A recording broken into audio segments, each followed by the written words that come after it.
오늘 말씀의 제목은 전염병과 같은 자입니다. 전염병과 같은 자. 이 말씀을 가지고 나눌 텐데, 오늘 이 말씀, 전염병에 대한 고발, 또 바울의 간증, 마지막으로는 회피와 책임 전가, 이 세 가지를 주제를 가지고 말씀을 나누도록 할게요. 우리 지난 시간 잠깐 한번 돌아보겠습니다. 우리 벌써 사도행전이 24장까지 왔어요. 혹시 사도행전이 몇 장까지인지 아세요? 빠르게 몇 장만 넘겨보세요. 몇 장까지죠? 28장, 이제 거의 끝에까지 왔습니다. 24장, 지난주가 24장, 우리 같이 봤던 3장, 봤던 부분은 첫 번째가 이제 바울이 천부장에게 로마 시민인 것을 이제 말하죠. 그걸 알고 나서 이제 공식적인 재판이 열려요. 그죠? 그 현장에서 사도 바울은 유대 지도자들 또 이제 이렇게 신문하는 장면이었는데 거기서 건의와 건의주의에 대한 이야기 잠깐 이제 주제를 나눴었죠. 그래서 하나님께서 원하시는 그 건의와 건의주의에 있어서 중요한 것은 건의라는 것은 질서다. 그러니까 건의라는 건 중요한데 우리가 싫어하는 것은 건의주의. 그러니까 인간의 타락과 욕심. 이것으로 말미암아서 오는 건의주의는 우리가 비판하고 깨트려야 된다. 그러나 질서 자체는 없애거나 그렇지 않고 이게 중요한 것이다. 이걸 나눴었죠. 첫 번째. 그리고 두 번째 나눴던 것은요. 사도 바울이 변호하는 현장이었는데도 불구하고 사도 바울은 자신이 무슨 무죄인가에 대한 이야기를 먼저 하기보다 오히려 그 자리에서 자신을 변호하기보다 예수님에 대한 이야기를 합니다. 그리고 현장에 갔더니 사두개파와 바리새파가 있는 거예요. 그래서 두 지혜를 가지고 갈라치기 하면서 거기서 그런 어떤 지혜를 가지고 했던 그 이야기. 그리고 하나님께서 사도 바울의 가장 힘든 그 시간에 그날 밤에 사도 바울의 곁에 서서 함께 하세요. 그 마음을 위로하시고 격려해 주십니다. 이 부분을 두 번째 나눴었고 마지막 부분이 이제 사도 바울의 이제 암살을 하려고 하지만 이 모든 것들이 하나님의 큰 섭리 그림 안에서 이 일들이 보호하신 하나님과 함께하는 이 시간이 죄수임에도 불구하고 그 어느 때보다 가장 안전한 이제 로마로 출발하기 직전에 어떤 상황들이 지금 열렸다. 그 부분까지 나눴어요. 오늘은 이제 23장이랑 또 24장이 연결되어져요. 어찌 보면 23장부터 거의 한 26장까지가 이 변호와 이런 이야기예요. 그래서 쭉 거의 일맥상통한 이야기가 쭉 진행될 겁니다. 오늘 24장은요, 바울이 이제 총독 앞에 서요. 총독 앞에 서고 공식적으로 재판받는 현장입니다. 또 재판이죠. 이제 그 이야기에서 어떤 일이 벌어지나 그걸 또 볼 거고요. 재판은 받는 현장에서 예수님을 증언할 기회로 삼아요. 자기가 죄가 없다는 것을 증언하기보다 오히려 거기에 포커스를 맞춥니다. 이제 벨릭스 총독은요, 재판했는데 죄가 없어. 무혐의해요. 그러나 그럼에도 불구하고 2년이라는 시간을 그냥 그대로 머물게 해요. 이 가택연금을 주면서 죄수의 신분을 그대로 둡니다. 그 이야기를 좀 나눠볼게요. 자, 우리 첫 부분 1대지가 이제 1절부터 8절까지 말씀인데 우리 함께 읽어봤었죠. 우리가 그러면은 우리 한 1절 말씀 같이 한번 읽어볼까요? 1절. 우리 24장 1절 말씀 같이 한번 읽어보십시다. 시작. 닷새 후에 대제사장 아나니아가 어떤 장로들과 한 변호사 도들로와 함께 내려와서 총독 앞에서 바울을 고발하니라. 아멘. 지금 도들로가 바울을 고발해요. 도들로는 변호사입니다. 그 당시 변호사였고 대제사장들과 장로들의 힘을 입어서 변호를 하고 있어요. 그 변호라는 게 뭐냐면 고소하는 거예요. 바울을 고발하고 고소하는 그런 현장입니다. 그리고 벨릭스라는 총독입니다. 총독 이름이 벨릭스예요. 총독에게 이제 온갖 감언이설로 막 이렇게 아부를 하는 거죠. 그리고 얼마나 당신이 너무 감사하다 이렇게 하면서 이제 변론이 아니죠. 고발을 이제 시작합니다. 그 부분에서 세 가지 핵심으로 좀 볼 수 있어요. 좀 길게 고발한 내용이 있지만 그 중에 세 가지가 핵심입니다. 첫 번째는 이제 바울이 전염병 같은 자입니다. 이렇게 프레임을 시작해요. 어떤 거냐면 지금 우리에게 와닿는 거는 코로나죠. 이 자는 전염병입니다. 연병을 가지고 있으면서 온 도시를 이런 질병으로 소동하게 하는 자입니다. 이렇게 뉘앙스를 뿌립니다. 그러니까 지금 같은 시대로는 우리가 코로나 때 우리 발발했을 때 느낌이 오시죠? 코로나로 가면 우리가 막 엄청나게 예민했었잖아요. 지금은 감기 하나로 지금 조금은 이게 조금 원래 거품이 빠졌죠. 그 당시만 해도 코로나라고 하면 막 나라를 힘들게 하고 고통과 질병을 주는 사람이다. 이런 어떤 프레임이 강했어요. 이게 딱 지금 바울에게 하는 이 첫 번째 고발입니다. 두 번째가 뭐냐면 천하의 유대인을 선동하는 자다. 선동이라는 말은 이제 선동가, 쿠데타를 일으키는 자다. 이런 말이에요. 이 사람 반란군의 우두머리입니다. 이런 사람 로마 제국에 있으면 절대 안 됩니다. 이런 식으로 고발하고 있는 거죠. 그래서 반군으로 이 사람은 절대 안 됩니다. 세 번째 뭐냐면 나사렛 이단의 우두머리입니다. 나사렛은 그 당시 총독도 잘 모르는 아마 정말 작은 이제 시골 중에 시골이었을 거야. 어디인지 몰라. 예루살렘도 아니야. 어디 골짜기에서 온 나사렛에서 온 이단인의 우두머리입니다. 이렇게 말하면서 무시와 경멸을 가지고 있는 고발을 하고 있는 거죠. 그래서 이 세 가지를 막 고발하니까 옆에 있었던 대제사장과 이제 장로들, 막 지지하는 사람들 있죠. 지지하는 사람들이 막 소리 지르는 거예요. 맞습니다. 저 사람 죽여야 됩니다. 이렇게 같이 허답하고 이제 옹호하고 있는 그런 이야기를 하고 있는 것입니다. 그래서 벨릭스가 이 이야기를 다 고발을 듣고 이제 바울에게 고개 지으래요. 너도 한번 변론해봐라. 이렇게 해서 이제 사도 바울이 자신이 변호하는 장면이 그 다음 현장으로 넘어가요. 11절 한번 볼까요? 본문에 24장 11절 한번 우리 같이 한번 읽어보도록 할게요. 시작. 당신이 아실 수 있는 바와 같이 내가 예루살렘에 예배하러 올라간 지 열이틀밖에 안 되었고. 아멘. 여기서 보시면 이렇게 시작해요. 사도 바울의 변호가 이제 시작돼요. 더둘러가 말한 고발 내용들이 쭉 있었지만 이제 그것에 대한 반박을 바로 시작하면서 첫 번째 것과 두 번째 것을 한 방에 해소합니다. 뭐냐? 그 말씀이 11절이었어요. 저는 예루살렘 올라온 지 10일밖에 안 됐습니다. 이렇게 말을 해요. 이게 무슨 말이냐면 첫 번째 고발했던 내용이 있잖아요. 제가 유대인들을 선동할 만한 시간적 여유도 없었습니다. 이런 말을 하는 거예요. 그리고 제가 예루살렘에 올라온 것은 선동하기 위해서 올라온 게 아니고 제가 절기 때 예배를 드리기 위해서 온 겁니다. 이렇게 하면서 첫 번째, 두 번째를 한마디에 이제 딱 삭제시켜 버리는 거예요. 그리고 나서 이제 세 번째 고발 있죠. 세 번째 고발 내용이 뭐였냐면 그 부분이 이제 나사렛 이단에 대한 이야기였잖아요. 그 말을 이제 본격적으로 사도 바울의 변호가 이 포커스를 중심으로 이제 시작됩니다. 그 간증이에요. 근데 이게 변호가 아니라 또 사도 바울의 간증이 또 펼쳐져요. 그 부분이 이제 14절부터 우리가 안 읽었던 부분이긴 한데 14절부터 쭉 긴 내용이 이제 진행돼요. 그 부분을 좀 짧게 한번 설명한다면 우리가 먼저 핵심 구절을 우리 15절 한번 같이 읽어볼게요. 우리 15절입니다. 15절 같이 한번 읽겠습니다. 시작. 그들이 기다리는 바 하나님께 향한 소망을 나도 가졌으니 곧 의인과 악인의 부활이 있으리라 함이니이다. 아멘. 저는 저들이 고발하는 그런 어떤 소동하게 한 일을 전혀 한 적이 없습니다. 이렇게 이야기를 쭉 진행해 가요. 그리고 저는 제가 무죄하다는 사실을 왜 그러냐면 제가 고발당할 일이 있었다면 고발할 사람들이 직접 와서 저를 고발했겠죠. 그러나 지금 고발할 사람들이 거기 안 와 있는 거예요. 예루살렘에서 오지 않았어요. 그 사람들이. 그때 제가 이런 고발당할 사람들이 지금 여기서 고발하지도 못하고 있고 지금 옆에 있는 사람들, 제사장과 장로들은 제가 고발당할 때 그 자리도 없었던 사람입니다. 이렇게 이제 변호합니다. 그리고 나서 이제 15절 같이 읽었죠. 15절이 뭐냐면 제가 우리 유대인들에게 외쳤던 것은 오로지 하나님의 언약에 대한 소망입니다.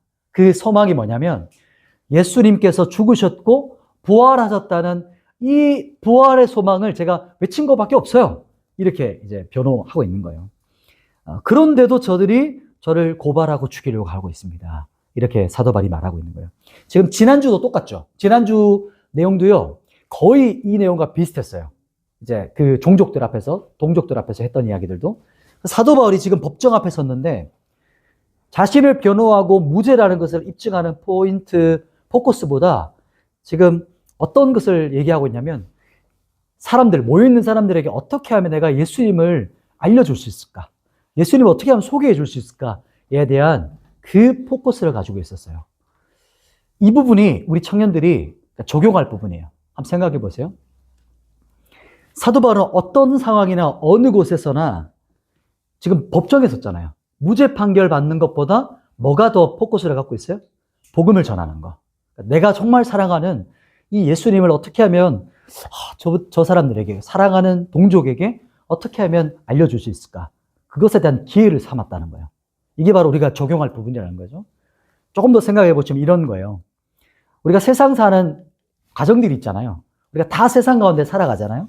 직장에 있고, 공부하고, 학교에 있고, 가정에도 있고, 우리가 각자마다의 삶이 다 달라요.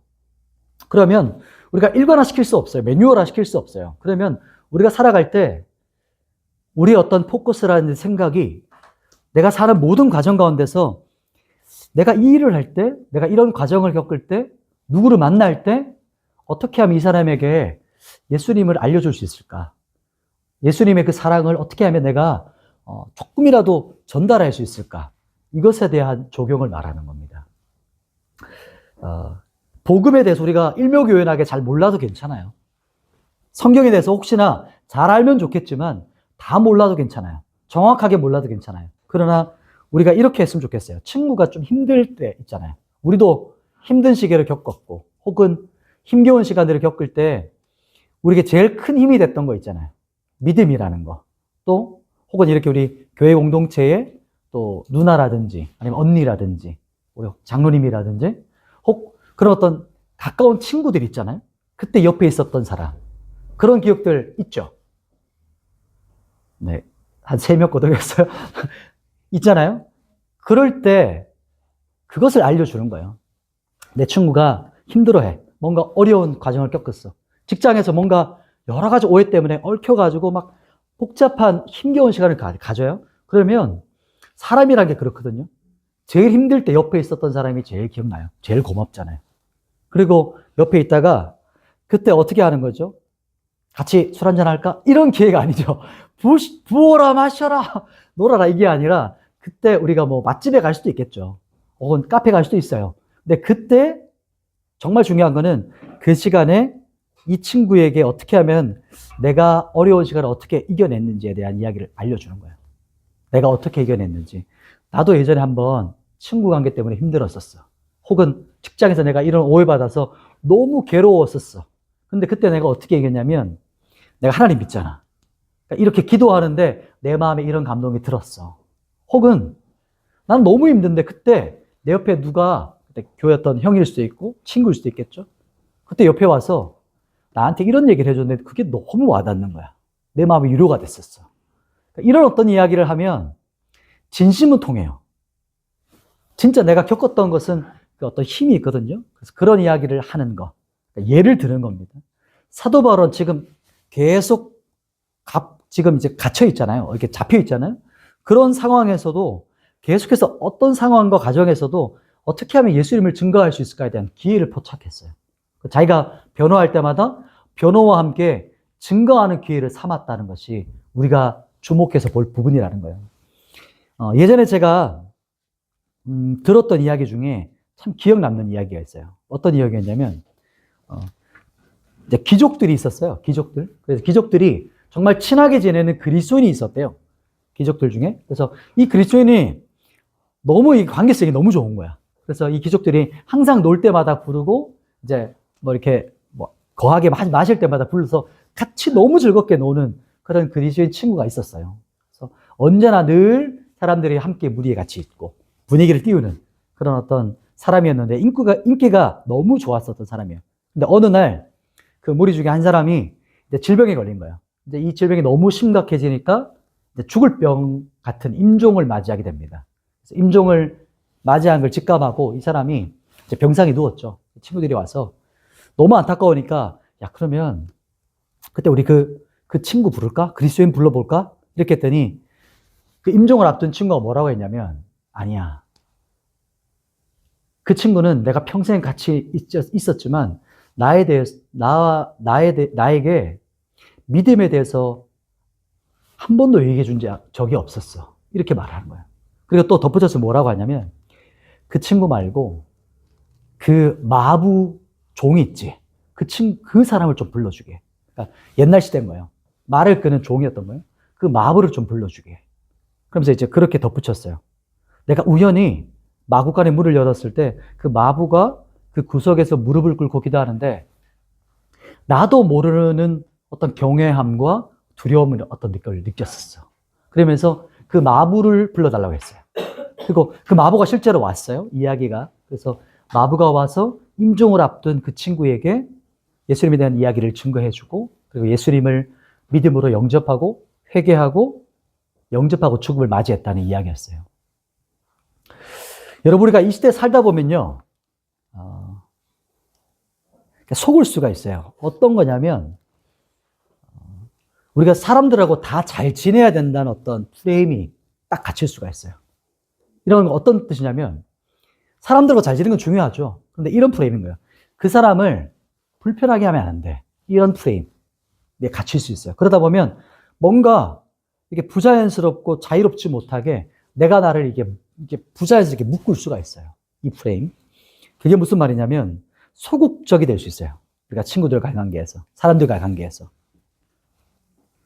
그런데 정작 한번 생각해 보자. 정말 중요한 일들은 때로는 그 친구의 마음을 혹 불편하게 할 수 있어요. 그게 어떤 이야기죠? 방금 했던 이야기 중에 정말 중요한 건 죽음에 대한 거잖아요. 그죠? 그리고 죽음 그 다음에 대한 이야기가 정말 중요하다 우린 생각하고 믿고 있잖아요. 그런데 그런 프레임에 갇히면 이야기를 못 하는 거예요. 너무 중요한데도 이야기해 주지 못하게 되는 거예요. 그렇게 되면 이게 어떻게 되는 거냐면 정말 해줘야 되는데 그 이야기를 하지 않았다. 해주지 않았다. 그것은 뭐냐면 우리가 그것을 책임을 전가하는 거예요. 방임죄라고 있죠. 그죠? 그것도 하나의 죄예요. 그냥 아무것도 하지 않은 거. 그러나 그것을 내가 알면서 알려주지 않은 거. 정말 중요한 문제인데 우리가 이 시대에 이런 어떤 프레임에 갇히면 여기로 우리가 수동적으로 뒤로 물러날 수가 있어요. 인간관계에서, 친구들 관계에서. 오늘 첫 번째 이 대지에서 우리가 생각해야 될 부분은 사도 바울이 했던 이 두 번째 대지에서 사도 바울이 어떤 상황 가운데서도 자기가 가장 존귀하게 여겼던 예수님을 증거하는 것에 대한 포착을 했다는 거예요. 이걸 생각해야 됩니다. 이제 마지막 부분 넘어갈 텐데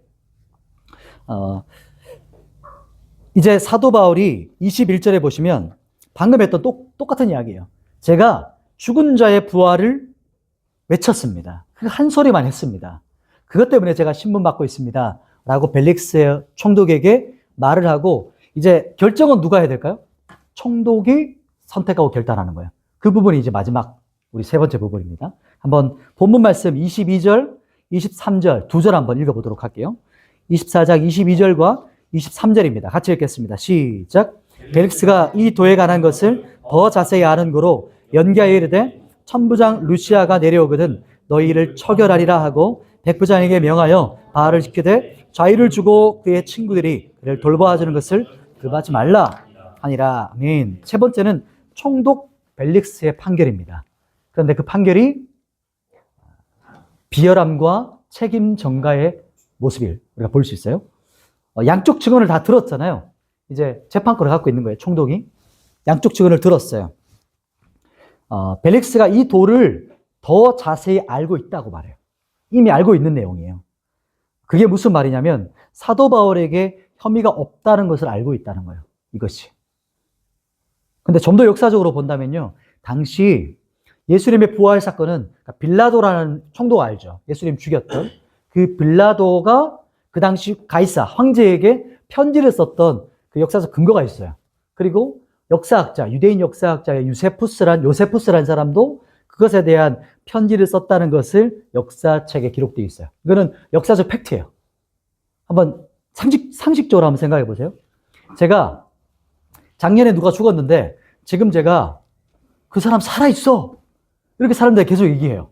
그럼 사람들이 무조건 믿을까요? 그냥 제 말이니까 믿으시나요? 아니죠. 아니, 무슨 죽은 사람이 살아. 봐야 믿죠. 똑같아요. 예수님은 그 당시 모든 사람들이 아는 사람이었어요. 그러면 예수님이 살아있어. 이렇게 말하는 사람들이 그냥 다 믿나요? 그렇지 않아요. 증거가 있어야 되는 거예요. 역사적으로. 그런 어떤 증거와 정확한 팩트가 없었다면 이미 그때부터, 이미 제자들이 복음을 증거할 그때부터 이미 시작되지도 못했어요. 예수님의 부활에 대한 이 복음이. 예수님께서 부활하신 사건은 실제적인 사건이기 때문에 그 누구도 반발하지 않았어요. 그것이 역사적 팩트였기 때문에. 그래서 예수님의 복음이, 이 부활의 복음이 계속해서 지금도 전달되어지고 있는 거예요. 본 사람이 있고 증거가 있기 때문에. 이게 이제 역사적 팩트입니다. 그리고 다 생각해 보세요. 예루살렘 교회에 엄청난 폭발적인 부흥이 있었어요. 왜 그렇죠? 예수님의 부활을 본 사람들이 그만큼 많았다는 거예요. 예루살렘 안에. 이게 역사적 사실이었어요. 그렇기 때문에 황제뿐만 아니라 지금 있는 총독, 이 사람도 예수님의 부활을 사건과 연결되어 있는 걸 알고 있어요. 그리고 대제사장 사이, 지금 이 부활에 대한 소식이 바울이 말하는 것이 이 대제사장 무리랑 어떻게 정치적으로 연결되어지고 어떤 지금 분란이 있는지 유대 나라의 상황을 너무 잘 알고 있어요. 이 총독은. 그렇기 때문에 어떻게 결정하냐? 이제 거기 나옵니다. 우리 24절, 25절 한번 볼까요? 우리 거의 마지막 부분인데요. 이제 24절과 25절 한번 읽어볼게요. 24, 25 시작. 수일 후에 벨릭스가 그 안에 들었습니다. 바울을 불러 그리스도 예수 믿는 도를 듣거늘 바울이 의와 절제와 장차오는 심판을 강론하니 벨릭스가 두려워하여 대답하되 지금은 가라. 내가 틈이 있으면 너를 부르리라 하고. 아멘. 지금 바울에게 이 도를 자세히 듣고 싶은 거예요. 그다음 어떻게 그 전에 판결했냐면 여기를 빠뜨렸네요. 양쪽 측면의 이야기를 듣고 나서 죄가 없잖아요. 무죄예요. 그러나 무죄임에도 불구하고 가택 연금을 시켜요. 그러니까 진짜 감옥에 갇히는 건 아니지만 그래도 집이라는 공간에 갇혀서 사람들은 들락날락 살 수 있는 자유를 줍니다. 그러나 옆에 항상 항시 로마 군인이 이제 대기하고 있는 그런 어떤 형벌이 이제 판결이 나요. 그리고 나서 이제 벨릭스가 이제 사도 바울에게 불러서 24절 봤죠. 24절, 25절 불러서 예수님에 대한 도를 들어요. 그리고 자신의 아내와 함께 듣는데 어떤 이야기였냐면 사도 바울이 의와 절제와 장차 올 심판에 대한 말씀을 증거합니다. 그런데 벨릭스가 이것에 대해서 듣고 나서 어떻게 반응하죠? 두려워했어요. 뭔가 이게 지금 두려움이 오는 거예요. 뭔가 와닿았어요, 지금 벨릭스가. 그리고요, 이 심판을 듣고 두려워하는데, 근데 그 두려움에서 한 걸음 더 나갔어야 되는데 거기서 멈췄어요. 그리고 뒤로 물러나요. 뭔가 반응은 왔어. 두려웠어. 와닿았어요. 떨림이 있었어요. 양심의 가책까지 느꼈어요. 그런데 거기까지만 하고 어떤 행동이라든지 결단까지는 가지 않았어요. 이게 벨릭스의 모습이었어요. 오늘 본문에 보이시죠? 25절에 보면 두려워하되 뭐라고 대답하냐면 지금은 가. 지금은 가봐. 내가 틈 있으면 다시 부를게. 이렇게 말을 해요. 요 상황 느껴지시죠? 딱 느꼈는데 너무 두려운 거야. 잠깐. 지금 아니야. 요까지만 해. 그리고 다음에 부를게. 보냅니다. 저는 이 부분을 읽으면서 그 C.S. 루이스라고 C.S. 루이스 아시죠? 그분이 쓴 책 중에 스크루테이프의 편지라는 책이 있어요. 제가 가장 좋아하는 그분이 쓴 책 중에 스크루테이프의 편지라는 책 중에 그 편지가 이제 순서로 되어 있는데 제일 첫 번째 이제 편지예요. 거기 이야기 중에 하나가 있어요. 그 이야기를 한번 해줄게요. 사탄이 이제 윈 워드라는 조카 악마에게 편지를 쓰는 이야기예요. 가상적인 생각인 거예요. 사탄이 조카에게 편지를 써줘요. 그러니까 어떻게 하면 인간을 넘어뜨리고 이렇게 이게 뭐지 이거 조정할 수 있는가에 대한 전략을 알려주는 편지예요. 그러니까 읽을 때 반대로 안 읽으면 헷갈려요. 진짜 이렇게 하면 큰일 나는 거예요. 이해가 되시죠? 뭐냐면 이제 신참인 거야. 이 조카가 윈우드라는 이 조카가 그런데 어느 날 자기가 담당하고 있는 사람이 있었던 거야. 조카가 이 악마 이제 귀신이죠. 근데 그 사람이 어느 날 믿음에 대해서 아주 진지하게 숙고하는 갑자기 그런 상황이 벌어진 거예요. 이게 믿음에 대해서 막 진지해지는 거예요. 그래서 자신이 읽고 있던 책을 보다가 이게 그렇게 된 거예요. 그러다가 그 책에서 지금 결단과 결정의 순간 앞에 딱 맞닥뜨렸다는 거예요. 그때 이런 생각을 던지라고 이제 사탄이 전략을 알려줘요. 사탄의 전략이 뭐냐면 잘 들어보세요. 이렇게 하시면 안 돼요. 이렇게 반대로 생각하시는 거예요. 이런 전략을 내줬어요. 이렇게 중요한 결정을 지금 여기서 당장 할 필요가 없어. 이제 곧 점심시간이잖아. 점심 먹고 다시 진지하게 생각해보자. 이런 생각을 던지라는 거예요. 오, 너무 와닿죠. 그래서 이 사람이, 이 무신론자가 너무 진지하게 생각하다가 이 생각이 딱 오니까, 아, 그렇지. 지금 당장 할 필요는 없지. 그래, 맞아. 지금 11시 반이네? 점심 먹어야 되겠다. 이렇게 일어나서 집 바깥으로 나올 때 그 집 앞에서 한 어린아이가 신문을 딱 건네요. 그러면서 신문을 보면서 그 전에 있었던 믿음에 대한 그 숙고했던 생각들이 싹 어떻게 됐을까요? 사라지는 거예요. 지워지는 거예요. 그 전략을 알려주고 있는 거죠. 저는 오늘 본문에 있는데 그 이야기가 딱 떠오르는 거예요. 똑같은 거예요. 이 모습이. 오늘 본문에 보면 26절과 27절에도 나와요. 그렇게 해서 이 베스토가요. 벨릭스죠. 벨릭스가 다시 바울을 부르는데 왜 불렀을까요? 26절에 돈을 좀 받을 수 있을까? 그리고 27절에 보시겠어요? 지금 몇 년이 지났죠? 이태는 시간이 얼마일까요? 2년이 흘러갔어요. 얼마나 뒤로 물러난지 알겠죠? 지금 결정을 몇 년 보류했어요? 재판을 2년 동안 보류시켰어요. 무죄인데. 이게 지금 벨릭스가 결정한 모습입니다. 그런데 그 2년 동안 바울을 가택연금으로 가뒀던 이유가 뭐냐? 27절 뒷부분으로 보시겠어요? 그 뒷부분에 벨릭스가 유대인의 마음을 얻고자 하여 바울을 구류했다 이렇게 말해요. 이게 벨릭스의 모습이었어요. 왜 그렇죠? 혹시라도 뇌물 좀 받을 수 있을까? 이런 생각했던 거예요. 처음에는. 그래서 불러가지고 그 당시에는 이게 당연했던 거야. 재판장에게 뒀던 게. 그리고 믿음과 신앙보다는 벨릭스는 뭐가 중요했냐면 나에게 실제적인 뭔가 들어오는 게 있냐. 그리고 나에게 정치적인 입지가 굳어질 수 있느냐가 중요한 거야. 지금 왜 2년 동안 사도 바울을 가뒀냐면 어떻게 하면 유대인한테 내가 좀 환심을 살까? 유대인의 마음을 어떻게 하면 내가 얻을까? 여기에 포커스를 맞췄던 거예요. 그래서 벨릭스는 베스토가 부임하기까지, 그 다음 총독이 베스토거든요. 2년 동안 이 사건을 계속 늘어뜨려서 가택연금 상태로 둡니다. 왜 그랬냐면 유대인들에게 인기를 빼앗기고 싶지 않았어요. 유대인들에게 그 마음을 얻고 싶었어요. 그리고 혹 바울을 풀어줬을 때 유대인들이 어떻게 할까요? 후폭풍이 있겠죠. 그런 원망, 불평, 그런 반발을 사고 싶지 않았던 거예요. 이거 한번 생각해 볼래요? 이게 벨릭스가 비겁했던 거였어요. 비겁하고 비열한 사람이란 이유예요. 또 벨릭스는요, 그 결단을 누구한테 밀었죠? 그 다음 총독 베스토한테 넘겼어요. 책임 전가. 난 못하겠다. 책임 전가했어요. 그 사람만의 잘못일까요? 한번 벨릭스의 심리를 한번 보세요. 벨릭스의 심리. 이것을 우리한테 한번 적용해 보는 거예요. 나는 다른 사람한테 나쁜 말 듣고 싶지가 않아. 나는 다른 사람들한테 좋은 사람이고 싶어. 난 불편 주고 싶지 않아. 내가 왜 그런 어떤 원망 불편 들어야 돼? 결정을 계속 보류해요. 나는 사람들에게 인기 얻고 싶고, 그리고 양심에 어긋나 마음이 찔렸어요. 그럼에도 불구하고 결단하지 않아요. 뒤로 계속 물러나고 있는 거예요.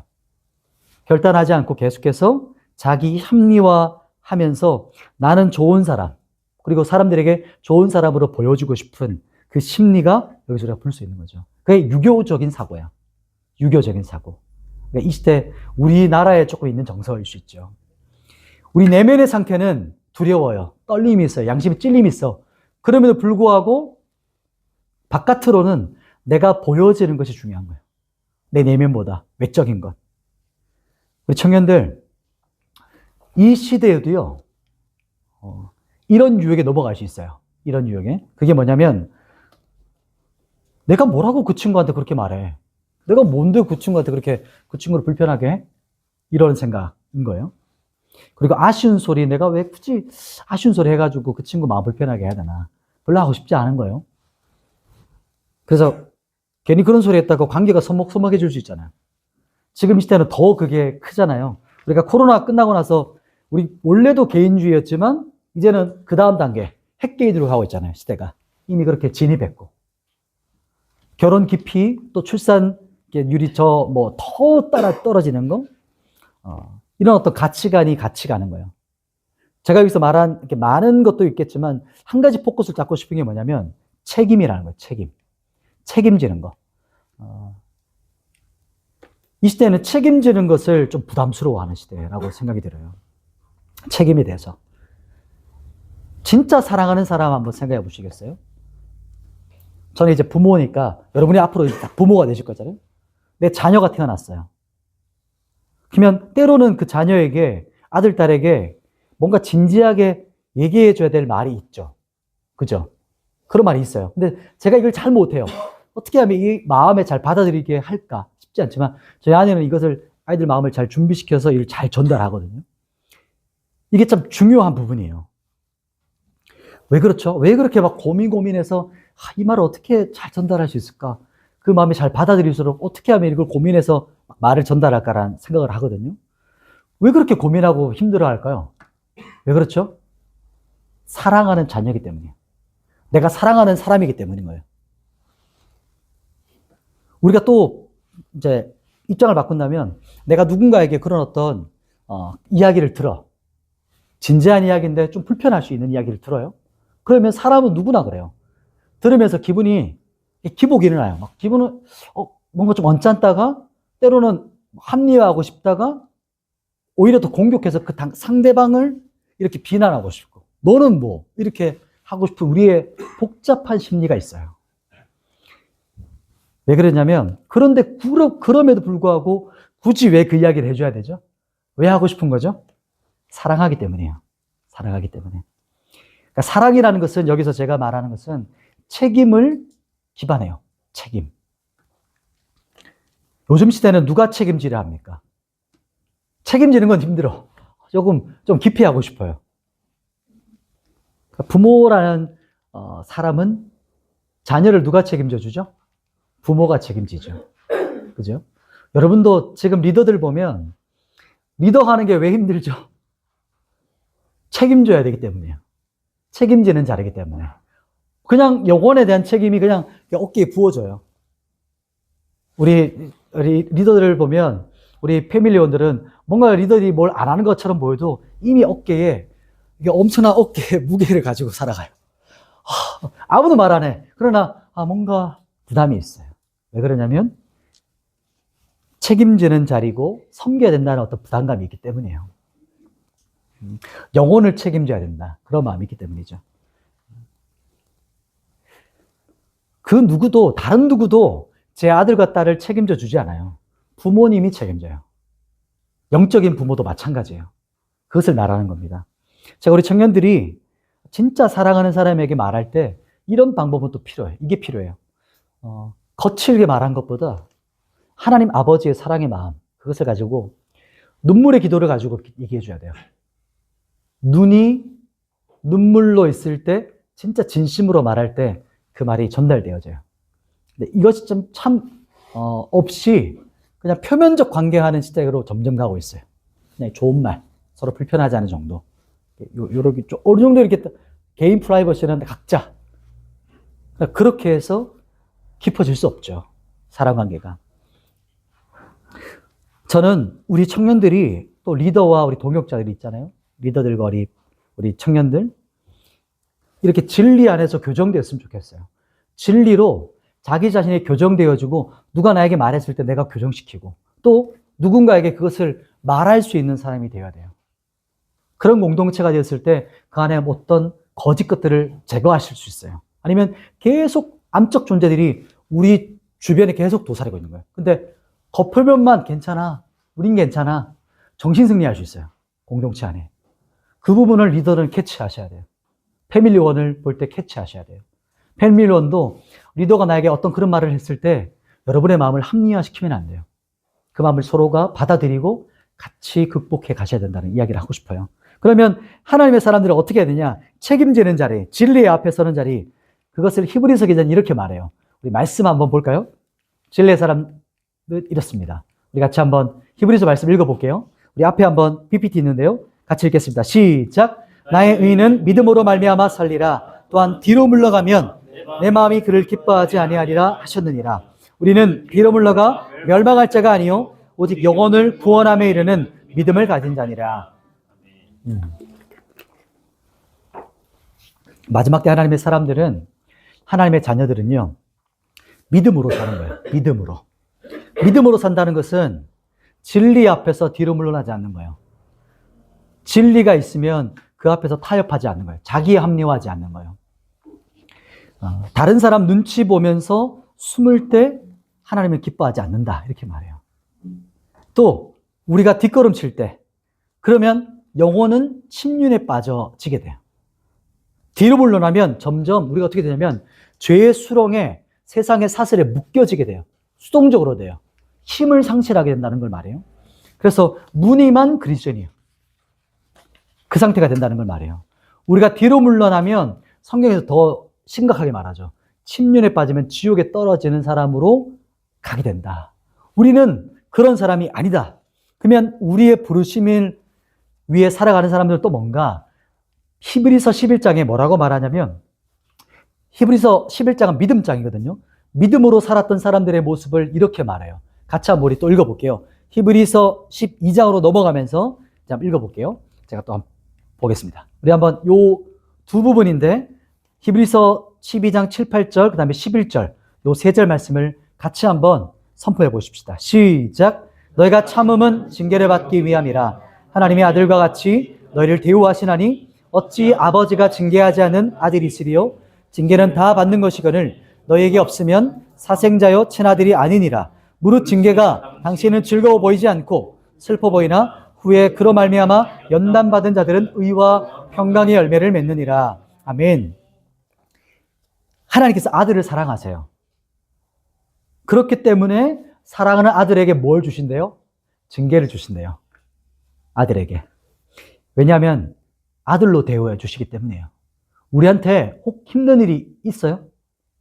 그러면 그게 하나님께서 나를 아들, 딸로 여겨주시고 계신 거예요. 내가 아들이라는 증거라는 거예요. 우리가 잘못된 길로 갈 때 하나님의 채찍, 징계가 있다? 정말 감사하셔야 되는 기도 제목인 거예요. 감사의 고백이에요. 근데 내 마음대로 살아가요. 죄를 탐닉해요. 죄를 향해서 거침없이 가는데도 불구하고 징계가 없어. 근데 그게 자랑이 아니라는 거예요. 그게 무슨 말이냐면 그게 진짜 두려워야 될 이야기라는 거예요. 징계받을 때는 우리가 그 당시에는 즐겁지 않죠. 힘드니까. 어려우니까. 그런데 아버지의 징계는 성경에서 뭐라고 하냐면 의와 평강의 열매를 맺어요. 아들로서 맺어야 되는 그 의와 평강의 열매를 맺어지는 아버지가 그렇게 맺어져 가게 하셔요. 우리를. 그 모습을 기억하는 거예요. 그래서 하나님의 손길 때문에 지금 하나님이 나를 계속해서 하나님의 손길이 내 안에 계속 있으니까 내 마음대로 살지 않게 되는 거예요. 나의 악함, 내 고집대로 내 마음대로 살지 않게 되면서 그것을 꺾게 되어지고 믿음으로 살게 되어지는 아들의 삶을 살게 된다는 것을 말해요. 말씀을 정리하겠습니다. 오늘 말씀 우리 세 가지를 나눴죠. 세 가지. 아들로 되어주신다 이렇게 나눠서 마지막은 세 가지 말씀을 나눴는데 첫 번째는 더둘러가 바울을 고발했죠. 이 세 가지의 이야기. 그리고 그 세 가지 고발을 사도 바울이 바로 반박합니다. 그 이야기가 사도 바울의 변호를 가져간 간증이었어요. 사도 바울은 어떤 상황과 환경에서도 예수님을 어떻게 하면 증거할까? 그 기회를 포착했습니다. 죽음 이후 제일 중요한 거, 소망, 부활의 소망, 이 이야기를 어떻게 하면 증거해야 할까? 그것에 대한 기회를 포착했어요. 그래서 우리는 내가 아는데 알려주지 않는 거 방임죄예요. 책임을 전가하는 겁니다. 근데 그 모습이 벨릭스의 모습이었죠. 비열함, 또 책임 전가의 모습이었어요. 그래서 비열한 이 책임 전가는 우리가 적용하기는 우리 청년들 진짜 사랑하는 사람에게 아버지의 사랑의 마음으로 진리를 얘기해 줘야 돼요. 눈물의 기도를 가지고 머금고 그 사람에게 이야기해 주는 사람이 돼야 돼요. 그런 공동체를 세워 가셔야 돼요. 그렇게 해야 겉포장만 좋아 보이는, 서로 관계가 좋아 보이는, 실제 좋지 않아도 그런 관계를 맺어가는 게 아니라 진짜 그 안에 모든 암덩어리를 제거하고 실제 피부와 맞닿는 그런 관계를 맺어갈 수 있어요. 리더가 그렇게 다가서야 돼요. 조원들에게. 혹 불편할 수 있지만 그 당사자에게 진리를 뒤로 물러나시면 안 돼요. 진리 앞에서 혹 내가 해줘야 되는 그 메시지를 우리 조원이 받아들일 수 있도록 메시지를 던져주셔야 돼요. 그 말씀을 하고 있는 겁니다. 그때 우리가 믿음에서 물러서지 않는다는 거예요. 그게 침륜에 빠지지 않는 자의 모습이고 하나님의 사람들의 모습이에요. 그 모습을 오늘 성경에서 말할 때 그런 사람이 바로 하나님의 아들들이에요. 어려움이 있는 사람. 혹 내 맘대로 살고 싶을 때 하나님께서 말씀하시는 사람. 고집을 꺾어줄 때.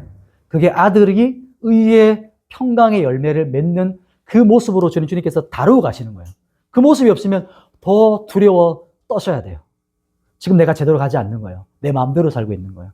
그래서 오늘 성경에서 우리에게 말하고 있는 겁니다. 우리 같이 한번 기도하고 나아갈 텐데 우리 먼저